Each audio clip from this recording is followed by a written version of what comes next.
रानी और उसकी दासी की कहानी। सीख, सच्ची सेवा और समझदारी का इनाम। बहुत समय पहले की बात है। एक राज्य में एक बहुत ही दयालु और समझदार रानी रहती थी। उसका नाम रानी कुसुम था। रानी के पास एक दासी थी, नाम था मीरा। मीरा बचपन से ही महल में पल बढ़ी थी और रानी की सबसे वफादार सेविका बन गई थी। कहानी शुरू होती है। रानी कुसुम को हर सुबह मीरा ही उठाती, उसके लिए पानी लाती, फूल चुनकर कमरे को सजाती और दिन भर उसका ध्यान रखती। मीरा कभी किसी चीज की उम्मीद नहीं करती थी, वह बस अपनी जिम्मेदारी को अपना धर्म मानती थी। एक दिन की बात है, राजमहल में सोने का एक हार चोरी हो गया। वह हार रानी को उसकी मां ने दिया था, जो बहुत कीमती था। जब तलाशी शुरू हुई तो महल की सारी दासियां जांच में बुलाई गई। रानी को किसी पर शक नहीं था, लेकिन राजगुरु ने कहा कि सबसे पहले मीरा की तलाशी ली जाए, क्योंकि वह रानी के सबसे करीब थी। यह मीरा को दुहक हुआ। मीरा को बहुत बुरा लगा, लेकिन उसने कुछ नहीं कहा।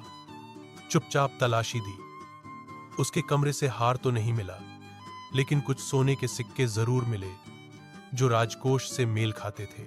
राजा ने आदेश दिया, जब तक बात साफ नहीं होती, मीरा को कैद किया जाए। रानी ने क्या किया? रानी को भरोसा था कि मीरा कुछ गलत नहीं कर सकती। उसने रात भर सोचा और अगली सुबह मीरा से चुपचाप पूछा, क्या तुम कुछ कहना चाहोगी? मीरा ने आंखों में आंसू लिए कहा, रानी जी, वो सिक्के मैंने नहीं लिए, मुझे नहीं पता वो वहां कैसे आए।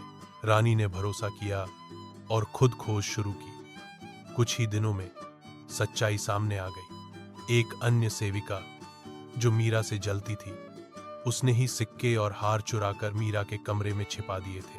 अंत में वह सेविका सज्जा की हकदार ठहरी। मीरा को मान सम्मान के साथ वापस लाया गया।